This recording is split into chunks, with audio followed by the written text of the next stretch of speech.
Isang mainit na sagupaan ang nagaganap ngayon sa pagitan ni Atty. Torreon, ang legal counsel ng COJC, at ni Senator Antonio Trillanes G, na binansagan niyang trililing. Sa isang pahayag, diretsahang hinamon ni Atty. Torreon si Senator Trillanes, gusto ninyo kunin ang ari-arian ng COJC. Magkita tayo sa korte.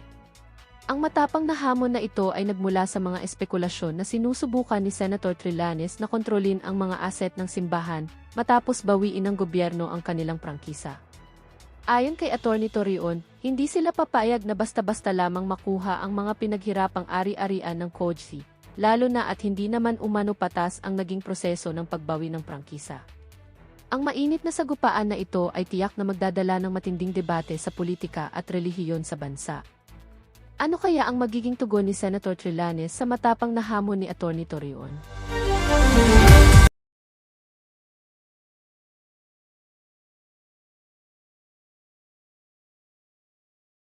Kaysa kay Pastor Apollo Kibuloy. Hmm. Kailan niya ito sinabi? April 27, 2026 sa interview niya kay Karen Davila sa Head Start. Now, bakit kami kailangang rumispondi dito? Kailangan naming rumispondi dito kasi napakabigat po ng kanyang akusasyon. He is practically accusing my client, yung aming minamahal na pastor, no, na siya po ay guilty ng violation ng AMLA law. And in conspiracy pa siya ni former President Rodrigo Roa Duterte. Alam mo, yung violation na yan, under the AMLA law, may imprisonment yan, 4 to 7 years yan. Tsaka, meron pa niyang forfeiture of the assets. Not only that, the public officer who will be pronounced guilty will suffer either temporary or full disqualification to hold public office. Imagine that. That is a very grave accusation. So we are here because he is imputing a crime against KOJC as well as Pastor Apollo Kibuloy. Pero kung susuriin natin yung kanyang akusasyon, kung ikaw ay estudyante ng lohika, ang tinatawag noon, non-sequitur. Kasi po, ang kanyang akusasyon daw, na-uncover daw niya, he would give you the impression that he underwent a very clear investigation into the matter ni hindi naman siya ngayon miyembro ng PNP. Pero sabi niya, na-uncover namin. Yung mga private jet or helicopter na binibili ni Kibuloy sa kanya yun kay Duterte, anong proof niya? Ang proof niya, ito, pag titingnan mo, mas madalas pa siyang gumamit kesa sa true owner. Prueba ba yun? That is not evidence under the law. Why? Kasi nga po, hindi nga yan picture, hindi yan video, hindi yan testimony na si Presidente Duterte talaga ang bumili. Yun ang ebidensya doon. Kung meron ba siyang resibo na si Presidente Duterte or yung KOJC ang bumili doon, yun ang ebidensya. Ang ebidensya na non-sequitur, it does not follow. Why? Because Pastor Apollo Kibuloy, if you know him, is a very generous man. Patagal na po siya kasi po ang KOJC, napakaraming miyembro ito in 200 countries and in 2,000 cities. Marami pong nagbibigay ng tithes kay Pastor Apollo Kibuloy. And through the years, and of course, may nagkakaroon siya na ngayon ng mga properties yung KOJC mismo. Bago pa nga naging mayor si Presidente Rodrigo Duterte or during the time that he was mayor in the early years, may helicopter na po si ang KOJC. So, to accuse President Rodrigo Duterte as using Pastor Apollo Kibuloy to be a vehicle for money laundering is really a below-the-belt accusation. His usage, no, we are not agreeing, we are not conceding that President Duterte may have used it because indeed, he was able to use it especially during the campaign. Okay? Pero yun po ay nature talaga ni Pastor Apollo. Teka lang, yung mga air asset ni Saldi ko ginamit din naman ni Ping Lacson at itong si Tuta Soto eh. Pambihira naman. Baka itong si Zaldico ginagamit din para sa money laundering nitong mga gumamit ng mga chopper niya. Hindi si Soto at itong si Lacson ha. O paano na lang si Marcos Jr. Ginamit niya din naman yung chopper nitong si Zaldico eh. Pinang-transfer pa nga ng pera. Si Kibuloy, kung may maghingi sa kanya ng pabor, kaibigan niya, di pagbigyan niya kasi kinakailangan. At hindi lang yan. Pag may mga calamities noon, nagpapahiram din si Pastor Apollo si Kibuloy ng kanyang, ng kanyang helicopter. Pag meron ding mga government functionaries na kunyari hindi available yung mga government helicopters at nagre-request kay Pastor Apollo si Kibuloy, binibigyan niya ng tsansa na makagamit kasi kinakailangan yun ng kanyang mga kaibigan at ng gobyerno. Kasalanan ba ni Pastor Apollo si Kibuloy kung ang nature niya or yung KOJC are by nature generous talaga? At may proof ba siya na kay Pastor Apollo si Kibuloy ba talaga yun? Kasi nga po, ang KOJC ay may separate and independent personality than Pastor Apollo si Kibuloy. Kaya nga po, ngayong gabi, kinaklaro po namin dito ngayon, no? Kung mapatunayan niyo po, Senator Trillanes, kasi si General Torre din, nag-agree din sa Manila Times. Nandun yung kanyang report doon sa Manila Times. At ang banner story pa ng Manila Times, Torre echoes Trillanes claim, Kibuloy became Duterte money laundering front. Ano ang kanyang ebidensya? Ha? Ang ebidensya niya dito, according to him, no, we do not need a big investigation to see the obvious. If Kibuloy's followers were really very strong and very many, why was it not seen on the ground? And he was referring to the siege of KOJC. Ganito kasi yun. Hindi po ebidensya na nung pagpunta niya, when he violated the religious and property rights of KOJC, na hindi pumunta yung mga miyembro, sino bang gusto magpunta niyan? 5,000 policemen to arrest one person principally and 5 others. No? Hindi naman terorista si Pastor Apollo si Kibuloy, he is a man of God. Pero tingnan mo sa kadami niyan. At saka may reputasyon pa si General Torre. Ang rinig-rinig kasi days before, months before, gusto na niyang salakayin yung KOJC. Nakipagkita pa nga siya sa akin eh. Nagpakita pa nga siya ng picture sa akin yung isang building na parang natunaw. Parang implying na baka ganun daw ang mangyari daw sa KOJC. Ang sabi ko naman, wag namang ganun, sir. Oo. Ang may reputasyon niya, matapang daw siya masyado. At kung gusto kang hulihin, hulihin daw, yun ang reputasyon. At saka napakapangit daw niya, yun ang reputasyon. Nung nagkita naman kami, hindi naman siya ganun kapangit pala. May pagkagwapo din naman pala siya. Pero yung reputasyon niya, na napakatapang daw niya, of course, that caused a ripple effect to the member. Sino pa bang gustong magpunta doon? Na yung kanilang leader, na respetado masyado, not only in the Philippines, but in the entire world, ay sinalakay niya nga how much more yung mga miyembro na mga ordinaryong tao lamang. More than 70% of the members, 7 million members of KOJC are ordinary persons. Although we should also admit na may mga mayayaman din. Oo, na mga negosyante rin. Oo. Kaya nga, huwag kayong magtaka kung yan ang ngayon pagmamayari ng KOJC. Kasi nga po, that is a product of hard work, that is a product, gift from the Lord Almighty, so huwag nyo dapat questionin yan. Kaya balik ako doon sa aming hamon. Sir, General, wala pong personalan ito. I have to be here in order for you to understand. Senator Trillanes, wala ding personalan po ito. You have to understand that you are accusing Pastor Apollo C. Kibuloy of grave crimes with penalties of imprisonment, with forfeiture of assets, and with perpetual disqualification to hold public office, including former President Rodrigo Duterte.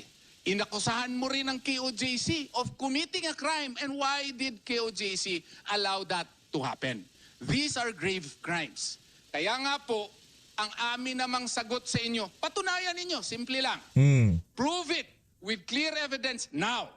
Present your evidence, clear evidence, linking President Rodrigo Duterte to the acquisition of the helicopter and airplane. Kasi if you can prove it, nandito po ang mga officer po ng KOJC. Okay. Nandito po ang dito po sa aking left side, si Ma'am Neng Lisada. Officer po siya ng KOJC. Ma'am Neng, tanungin kita. Papayag ka ba, pipirma ka ba ng dokumento na ibigay mo kay Senator Trillanes at saka kay Nicolas Torre kung mapatunayan nila na kay Presidente Rodrigo Duterte yung mga eroplano at helicopter? Papayag ka? Deal or no deal? Go ahead. Deal. Walang atrasan. Ayun. Nako. Dito naman sa aking right side. Klaruhin natin ito. Officer din. Isang high officer. Kilala ninyo palagi sa SME na ito. Si Ma'am Nori Cardona. Ma'am Nori, being an officer of the KOJC, would you sign a document transferring your precious assets such as the helicopter and the airplane to former Senator Antonio Trillanes and Mr. Nicolas Torre, Mr. na siya ngayon kasi hindi naman siya general, to Mr. Nicolas Torre, i-transfer nyo sa kanya pag napatunayan nila ngayon na kay PRRD daw yung mga assets na yon. Deal or no deal? Deal. So anytime na mapatunayan nila, pipirma kami. O yun. Anytime na mapatunayan nila na kanila kay PRRD yung mga eroplano at helicopter, inyo na yun, sir. At least, meron kayong helicopter at eroplano. Nakasakay na ako ng helicopter. Maganda nga. Pero, kung hindi ninyo mapatunayan po, ito naman. Walang personalan ito. Grave masyado yung accusations ninyo. Ito naman hingi namin. Pwede tayo magpermahan ng kontrata dito. Kung pupunta kayo dito, gawa kaagad tayo ng kontrata. Perma tayo. Or kung hindi kayo available dito, i-inform nyo lang ako, pupunta ako dito, perma tayo ng kontrata. Kung hindi nyo ma-prove na kay PRRD yun, didilaan ninyo. Dila Dila. Yung hangar ng KOJC, pati yung eroplano kung may makita kayo doon, at saka helicopter. Fair ba yan? Fair yan. Fair yan, fair. An eye for an eye, a tooth for a tooth. That's biblical. Hindi nga yan, mabuti nga yan, magdila lang kayo, hindi kayo makukulong eh. Hindi kayo ma-forfeit yung mga assets, hindi mawawala sa inyo. Dila lang yan. Dala ka lang ng tubig. Okay na yan. Napakagaan talaga niyan. So kung ready po kayo, ready kami anytime, but give us at least 3 days notice kasi gusto ko talaga nandito para magpermahan tayo ng kontrata sa harap po ninyo. Walang personalan po. You accuse my clients of grave crimes and I have to likewise make this press conference very serious so that you will know and understand that we are likewise serious in hurling this challenge to you. Maraming salamat po at sana maintindihan ninyo bakit namin ginawa ito. Attorney, i-clear ko lang ulit. Napakasinungaling ho talaga nitong Trillanes na to. Parang alam na ho natin ang susunod na ika nga script nitong administrasyon na to. Samsamin ang mga ari-arian ng KOJC. Diba? Yung sa pag hindi nila napatunayan, no, kasi inopen nila ito, pinost nila, no? Hindi sila natakot mag-post. Pag hindi nila mapatunayan na si PRRD ang may-ari ng eroplano at saka chopper ng KOJC, ito yung deal, di ba? Nalilinisin nila yung belly or bottom ng jet at saka ng chopper at buong hangar sa loob. Pati yung apron, attorney, sa labas. Yun, yung At apron pala. dila tama. nilang gagamitin nila. So bakit dila? Kasi nagsasalita sila. So yun ang ginamit nilang weapon, dila din ang pangbabayad nila, ipanglilinis nila. So yun yung deal sa KOJC. Tsaka i-explain ko pala bakit dila. Because the tongue is very powerful. As a matter of fact, Musliman ako. Sa mga kumusliman, Assalamualaikum warahmatullahi wabarakatuh. Sa amin din, yan din. You should use your tongue properly. Properly and in accordance with the instructions of Allah subhanahu wa ta'ala.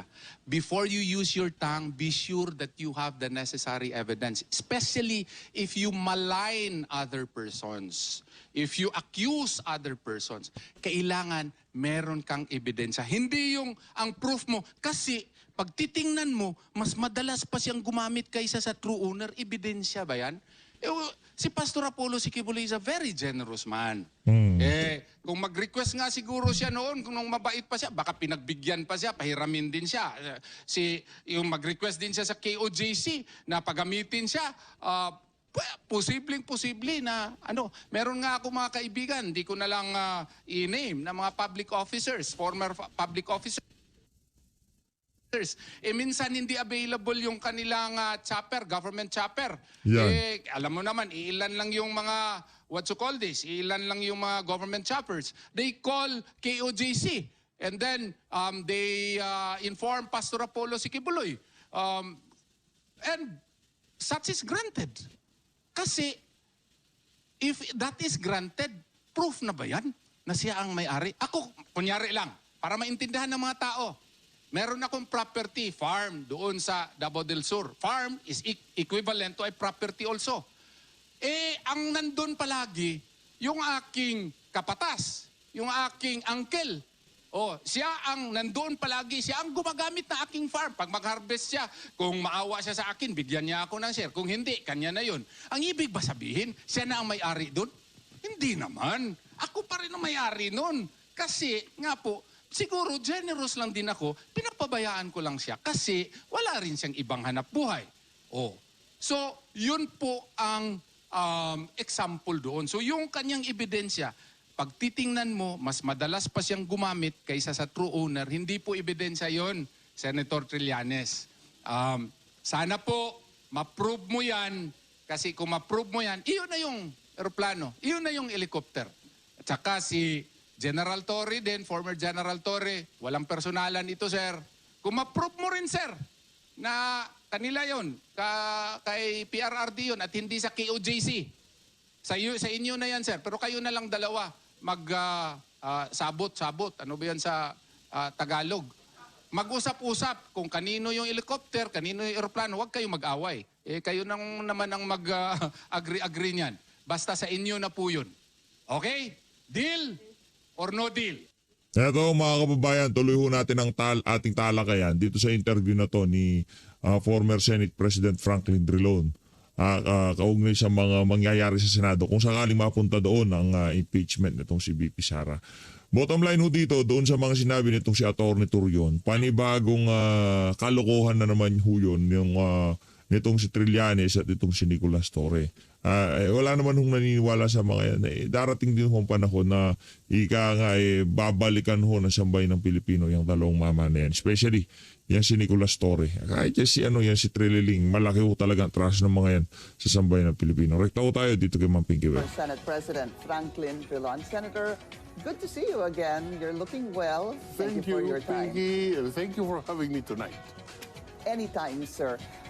Let's start with this probable cause issue. The House Justice Committee already voted. Balikan lang po natin. Sufficient in form, sufficient in substance, grounds. Tapos ngayon po, kakatapos lang po nung probable cause. All right, that was a unanimous vote. 58 members voted that there is probable cause. Do you see any problems, concerns during the conduct of the hearings?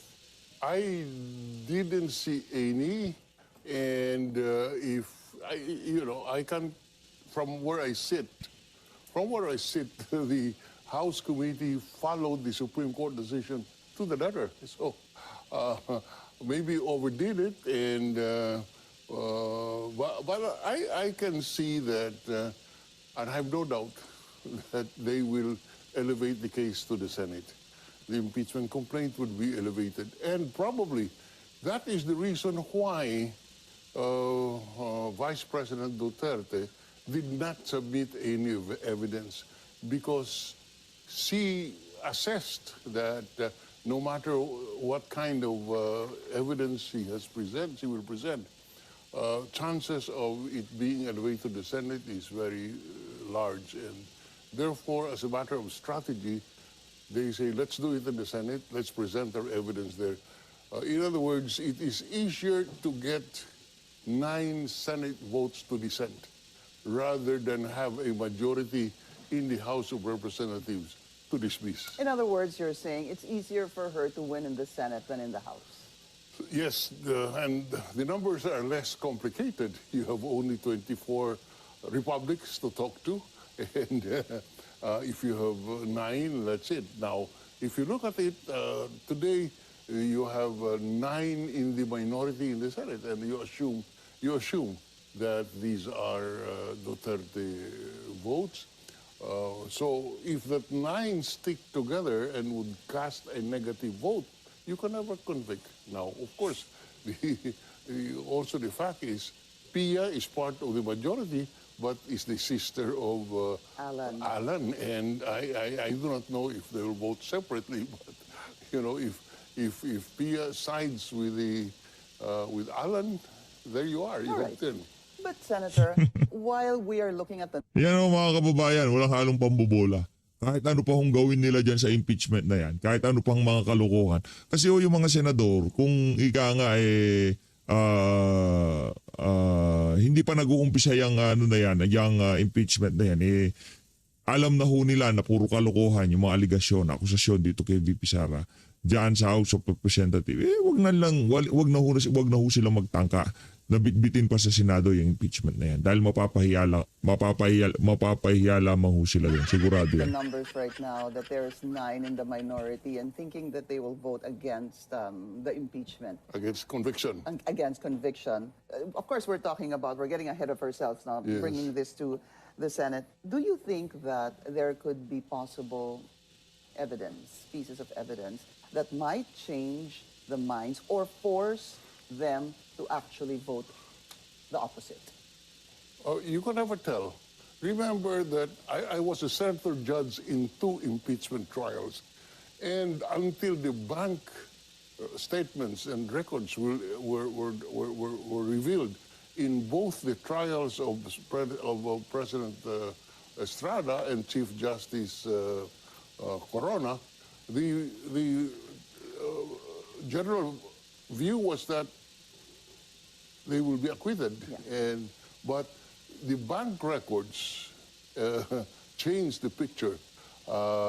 In the case of President Estrada, the thought that the second envelope contained more damaging evidence related to the bank record. The prosecutors walked out because the majority refused to have it opened. In the case of Corona, the testimony of, I think it was Carpio Morales, who testified on the bank accounts or somebody. And again, the trend changed at that point. So you'll never know, Pinky. Anything can happen. Anything can happen. And of course, the impeachment trial is a quasi-judicial proceeding, meaning that it is not based strictly on the evidence presented, because by the very composition of the Senate, you cannot expect them to vote strictly on the basis of evidence. Yeah. I mean, of the admission of the credibility of the evidence. You At know? the end of the day, it really is a political process. It is a political process, and that's accepted as the nature of an impeachment process. So pagdating ho doon sa binibidang accountability nitong si Jinky Luistro, wala ho talagang katotohanan yon. Maliwanag pa sisikat ng araw na hindi ho yan para sa accountability. Para ho yan sa pamumulitika sa 2028. Nag-agree.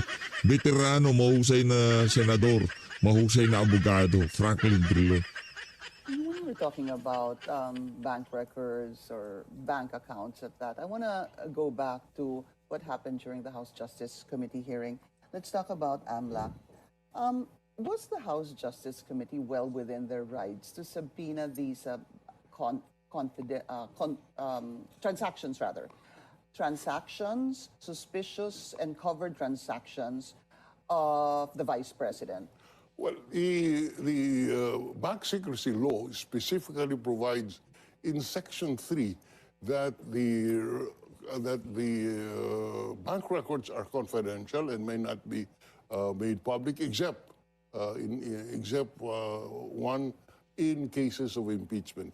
Now, so that's why they subpoenaed the AMLAC or AMLC. The argument is that the AMLC should not have made it public because that is prohibited absolutely under the Anti-Money Laundering Act. 2 points. Number one, the authorization or the power to subpoena is in the bank secrecy law, not in the AMLAC. Now, second point, if you follow the theory that the money, that the bank records are absolutely confidential, even in cases of impeachment, then all that the respondent will do is deposit the money, and therefore, under the theory, you can never pry open the account, and you defeat the very purpose of an impeachment, which is to extract accountability. That's the point. The impeachment is to extract or to impose accountability on impeachable officials. And if you say, no, you cannot open that, then all I have to do, if I were the impeachable officer, deposit it all in the bank and nobody can prove anything. But do you think there might be something wrong with some provisions of the Anti-Money Laundering Act? I believe it was amended in 2022. I was the Senate President that the original law was crafted, and we were always conscious of the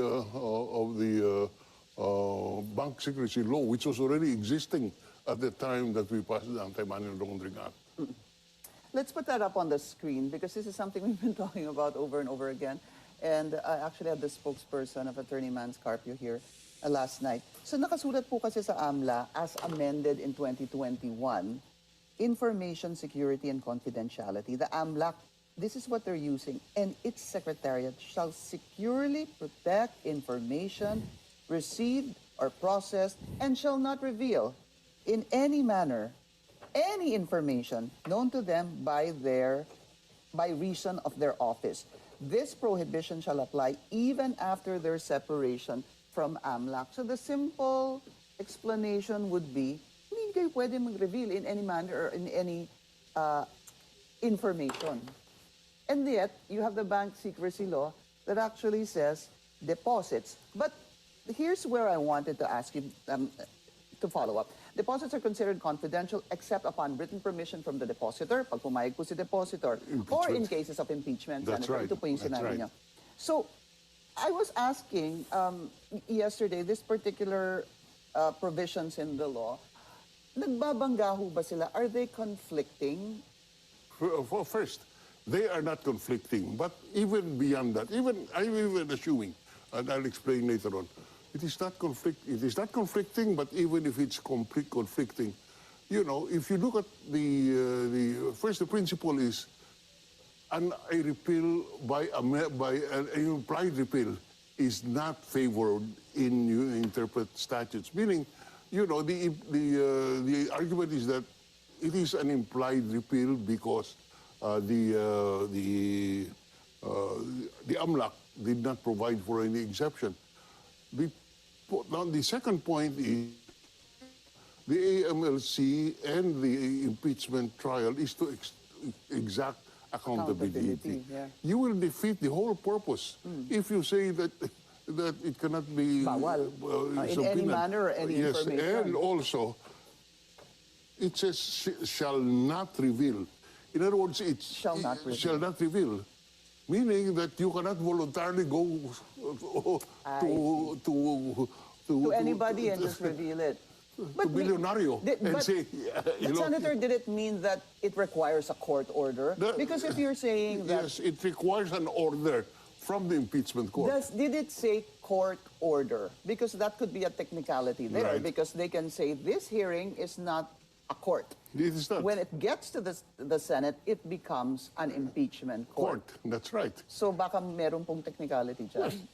Alam mo, Pinky, how it is interpreted will depend on the majority in the Senate. And as we have said a few minutes ago, this is not purely a legal process, but a technical, not purely a legal process, but a political process. So, Okay. so from there, you can draw anything. Okay. So, you saw nothing wrong with the AMLA showing up in the House of Representatives, They were the House subpoenaed. Justice subpoena. Yes, sir. They were subpoenaed, And so- showing these Yes. documents, yung pong concerned and Yes. suspicious transactions. No problem there. No problem there because they were subpoenaed and that this is part of the impeachment process. And Congress is a separate body, and under the rules and under the Constitution, they will be the exclusive judge of the impeachment. And the complaint is part of the impeachment process. The impeachment process starts with a complaint. So you cannot say that this is not an the House is not authorized to subpoena because impeachment is an exemption from the bank secrecy law. And in fact, the bank secrecy law, okay. And in fact, in their rules, in Section 7, it actually allows them because Congress, the House of Representatives, Ang di ko maintindihan dito, bakit babad na babad ang Billionaire News Channel sa impeachment na to ni VP Sara? Gayong alam naman nila na walang bilang pagdating sa Senado, yung kalokohan na yan. Di ba? Babara nyo yan, talagang SS nyo yan kung may impeach si VP Sara. Pero sabagay, kung kasama nga naman yun sa propaganda, talagang kailangan yan. according to the Constitution, shall promulgate its own rules. That's and in their right. Section 7, it said that they can issue subpoenas, etc. But this is where the argument is actually being raised, that there could be a violation. Well, is the word I'm using. That's right. Okay. And at the end of the day, the Senate must decide. And the Senate has the exclusive power to interpret. What were your thoughts about the report of the AMLA? 6.7 billion pesos, Senator, in inflows and outflows. I spoke to the defense team at Attorney Michael Poe, and he was basically saying, let's be careful with this because ito po ay aggregate. Aggregate meaning kung ano yung nilagay mo, 10,000, withdraw mo, 10,000, 20,000 na yun. Naglagay ka ulit ng 100,000, magiging 120 yon. Nagtanggal ka ng 120, 220. In other words, lahat ng pinasok at nilabas mo, padagdag po sila ng padagdag. In fact, if we were just to show them the inflows and outflows, let's put that back on air, lumalabas po that the outflows for both was 1.55 billion pesos. The inflows